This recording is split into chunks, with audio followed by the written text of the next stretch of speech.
Welcome to Play on News, where we play on news, because this is Play on News, where we play while doing the news, because it's a play on news. I'm your host, LordSplice. Let's get into some of these topics today. So the first thing I want to talk about is Titans Season 3. Season 1 was good.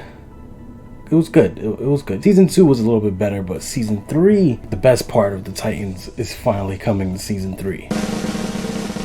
Starfire actually gets a decent fucking costume. For anybody who knows me would know that I rant a lot about how in Titans, Starfire, she just looks like a prostitute. In Season 3, they got rid of the fur coat, the pimp juice, and they just got rid of all that shit, and they actually gave her something akin to an actual costume. Thor, Love and Thunder, the king of the Asgardians. I know not in the MCU, but you know, overall King Thor. Finally gonna address the whole Jane Foster scenario, to where she actually, you know, has cancer and becomes Thor. They're saying that Thor Love and Thunder, which is aptly named, is going to feel more like Avengers 5. As you know, Doctor Strange is being rumored to be in it, and Chris Pratt actually confirmed that he's going to be in this movie. So it really is starting to seem more and more like Avengers 5. I would just love to see Thor and Jane Foster fighting together on the screen. Just two Thors. That would just be badass. Resident Evil. The Resident Evil movies. I don't know what I could really say about the Resident Evil movies, except for the fact that they kind of sucked. And I know I'm probably in the minority saying that. I really don't like the Resident Evil movies. I think the actress, what's her long ass fucking Russian name? Mila Jovovich.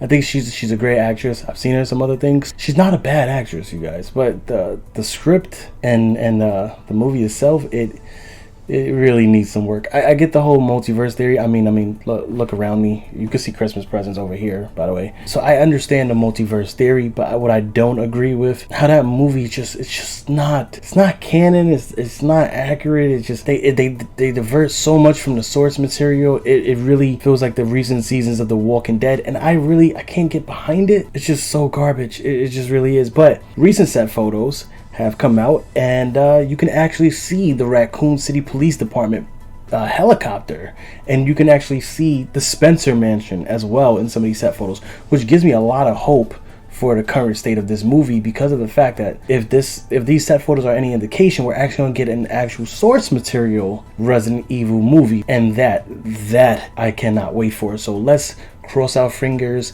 and pray to the T-virus gods and hope that we at least also get a fucking nemesis. That would be amazing. So, who else here is a fan of Naughty Dog? Raise their hand. I know I fucking am. From Crash Bandicoot to Last of Us 1, now Last of Us 2. I can't express how much I love the Last of Us games. Those games are they're just groundbreaking. The storytelling. As an author, as somebody who writes novels, Bloodline series on Instagram, go check it out. I can tell you that these games have so much lore and so much fucking story in them. I love it. I can't get enough of the Last of Us games. And HBO, trying to do their Netflix competition, Disney plus type of fucking moves here, they have went and they commissioned the Last of Us series. It's actually official. The series is now in development. I can't wait. I mean, they really need to get what's her name? Oh my god, I'm having a brain fart. She was in Umbrella Academy. Fuck it. Editor, please. Real name here. But I'm really hoping to get her to come in and actually play Ellie, at least an adult Ellie. That would be great. I can't fucking wait. There's so many good choices out there for Joel. I think Nathan Fillion, I know I'm gonna get a lot of hate for that, but I think he would make an amazing Joel. Damn if I'm not excited for this. Okay, so this is gonna be divisive. First off, let me preface this by saying Wakanda forever. Alright. Black Panther 2 is going to be shooting this summer. There's no word on who's replacing Chadwick Boseman. There's no word on what their status is, you know, regarding that, but they're shooting this summer, so I mean, you can't mourn forever, apparently. Zack Snyder. I can't wait for Justice League to come out on HBO Max. I think they're doing it as a series, but he actually just finished sharing a black and white photo of Deathstroke, and I can tell you, oh my fucking god, if it's not making me hype for this movie. I did not see the first Justice League movie because I am a big person. I don't just blindly listen to reviews, but I listen to the masses, okay? Meaning, like, I trust my fellow blurs, I trust my fellow nerds, I trust my fellow geeks. And I can tell you, when I started reading their own reviews of this movie on Reddit, on Twitter, and Instagram, I was flabbergasted at how bad Man of Steel. It was a divisive thing with me. I liked the movie. I didn't like the ending. That's what really put me off that movie, or that would have been my favorite Superman movie of all time. Batman versus Superman. As big of a decent fan I am of Ben Affleck, no.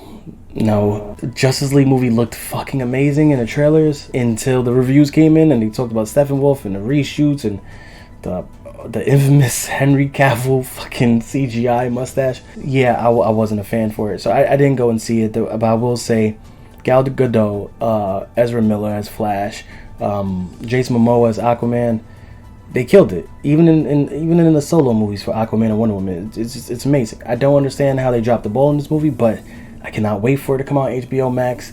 And if that black and white photo is anything to go by, oh my god, you guys, I can't wait for this movie. Predator. I don't know how to make that sound. I played a game. I've seen all the movies. I'm a decent Predator fan. I'm not as big as my fiance, but I am a big Predator fan. And what I will say is I'm anxious and I'm excited for this new movie that supposedly is coming out. And they're bringing back Arnold Schwarzenegger. I mean, he's probably due for some money now. Probably broke by now, but they're bringing him back to reprise his role as Dutch. No word as if it's going to be canon from the comics line or anything like that, where he's going to have the cybernetic arm and stuff like that. Or the cancer. Nobody's going to really, what is it, radiation poisoning? But no, there's no rumor yet on, or at least no word on whether or not this is a rumor. This is a rumor, so spoiler alert, rumor alert. If he does come back as Dutch, I'm excited. I really want to see where that movie, goes. Forgive me for butchering this, but the first set of photos also for Miss Marvel has been released. And let me look down because I want to pronounce his name right. Iman Vellani. Supposedly that's the actress that's playing the new Miss Marvel. She looks. Set photos came out, I think, of her riding a bike. She looks like she can play Kamala. Miss Vellani looks pretty decent in the role. She doesn't look like out of place. And if that's supposed to be the depowered version of Kamala Khan, I'm all for it.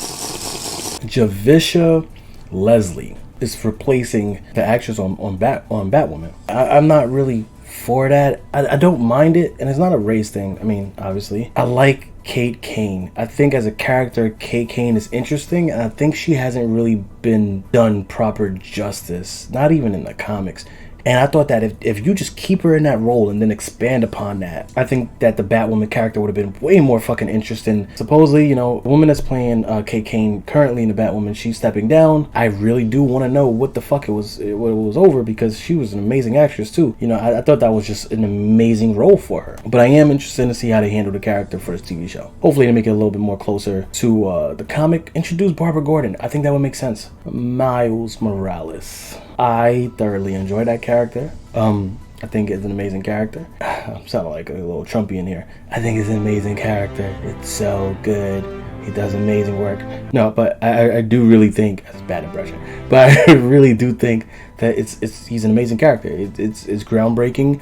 I like how they handle the whole different race of Spider-Man thing. They do it with a lot of class, and they don't just say, oh, he only patrols Harlem. No, he patrols the whole city, but he prioritizes his own neighborhood. And that's how they kind of get away with that preferential race treatment type of thing, to where like, oh, do you think Spider-Man only polices the white neighborhoods because that's Spider-Man, and Miles Morales only does the black neighborhoods and Hispanic neighborhoods because that's a black and Hispanic character? No, they make it as if Spider-Man patrols the entire city, mainly Manhattan. He does all boroughs, but of course, being someone who works in Midtown Manhattan, Times Square, Daily Bugle, that's usually where his activity is in that area. So this is interesting to get around that and not say that, oh, he only patrols, the ghettos and stuff like that. No, they basically say he patrols everything, but he prioritizes his home neighborhood. It makes sense to introduce a minority Spider-Man for those other neighborhoods. The game came out. I beat the game in 2-3 days in like 2-hour sittings. An amazing game, one of my favorite Spider-Man games. So this is my official review, because most of my Dark Light stuff is my reviews, but I do want to give you a review of Spider-Man. Amazing game.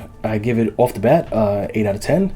The combat is really fluid. It took me a while to get used to it. I haven't really played my PlayStation as much since the original Spider-Man in 2018. I do play it for Predator, but that's really it. There hasn't really been much to bring me onto consoles from PC lately. But yeah, it's a mind-blowing game. The side missions are way better than I thought it would be, because of the fact that the Spider-Man 2018 game was a phenomenal game for story. Even the side missions had a good story to it, but it was just so tedious and repetitive. Clear clog here, find secret cache here. It didn't make sense. The only thing that was just quick and easy was the backpacks, but even the backpacks was just tedious. It didn't really feel like there was a purpose to it. Giving more backstory, using the SpiderMan app in the game, it made you feel more of a connection to these random strangers because you have these minor interactions with them before the mission even starts, which brings you more investment in there. And then to see that at the end of the game, no spoilers, but a lot of the people that you help with those Spider-Man app missions do show up at the end of the game, so it kind of like ties it all together again. The training things with Peter, the training things in the first game sucked. It didn't have no point to it, no sense. It kind of brought me out of the story because I was just like, well, why am I doing these hollow swinging things? Like, what's the point of this? You know what I mean? Like, Spider-Man is not going to be like, let me just practice my swinging from tree to tree. Like, it's dumb. But in this game, it made sense because, again, they put a story with it. I honestly believe this is a better Spider-Man game than even the 2018 thing is. It was digestible enough to where you felt like you had a significant story in a small amount of time, irrespective of the player's time. And the story is just way more cohesive, including the side missions. For once, the side missions did not feel like a chore, and I did not mind spending 3 hours to go out my way and collect stupid ass fucking, time capsules. I don't know which fucking kid or teenagers out there taking 100 time capsules and putting them throughout the fucking city. I could understand one. There was like 100, whatever. Again, suspension of disbelief. These are interesting kids. I don't know. They both became, whatever. I'm not gonna spoil it. But the point is, I thoroughly fucking enjoyed it. So pick it up if you haven't. If you have a PS5, God bless your heart. Good for you. I don't yet, so you could send me one. Let me know. By all means, go ahead and play this game. It's a must play if you're a Spider-Man fan, a geek, or even just a Marvel fan, because they got Avengers buildings in there, and the city itself is pretty well recreated. They even have a tribute to Chadwick Boseman in there. Finally, The Rock has come. No, I'm joking. Finally, there's a legal swingers sex club in Astoria, Queens, over here in New York. There was over 80 people inside, and when the cops busted in, they saw 3 couples in the back having an orgy and fucking each other. It was nuts. So the cops shut it down, and the owners was arrested and fined $15,000. Only thing I gotta say is this is the reason why New York is having the resurgence of COVID that we are now. Everybody listening, Christmas is coming up, man. Wear a fucking mask. Or just wear a fucking mask. For the love of God, wear a mask. Like, it doesn't hurt. I understand you all have your own beliefs and your political beliefs. That's all fine and dandy. I don't give a shit. Just don't shoot me, don't rob me, don't mug me, don't lynch me. I don't give a fuck. But wear a fucking mask, please. That's one thing I will ask you. I do have people in my life that are immune compromised, myself included, my parents. So it makes sense just to wear a mask. You guys just take some type of care for your fellow humans. On that note, thank you for watching Play On News. I hope you enjoyed the gameplay and the news. So until next time, cowabunga bitches, game over.